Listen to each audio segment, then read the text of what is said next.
அதனால எனக்கு விரோதமாய் எழும்புகிற சத்துருக்கள் வெட்கப்பட்டு போவாங்க. எப்படி என்ன ஜெயிக்க முடியும்? எவ்வளவு பயங்கரமா அவங்க எழும்பி வந்தாலும் என்னுடைய ஆண்டவர் பயங்கரமான பராக்கிரமசாலியா என்னோடு இருக்கிறதுனால என்ன ஜெயிக்க முடியாது. அவங்க தோத்து போவாங்க, வெட்கப்பட்டு போவாங்க. அப்படிதான் அந்த பக்தன் சொல்லுகிறார்.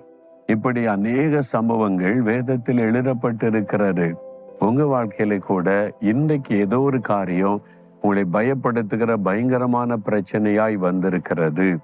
ஆனா ஆண்டவர் சொல்லுகிறார், அதெல்லாம் ஒன்றுமில்லாமல் போய்விடும். நீங்கள் பயப்படுகிறபடி ஒன்று நடக்காது.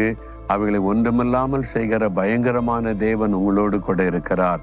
நீங்க அதை விசுவாசித்து, என்னுடைய ஆண்டவர் பயங்கரமான பராக்கிரமசாலியாக என்னோடு இருக்கிறார், ஆகவே என் சத்துருக்களை என்னை மேற்கொள்ள முடியாது, இந்த பிரச்சனை என்னை மேற்கொள்ள முடியாது, இந்த வியாதி என்னை முடக்கிவிட முடியாது,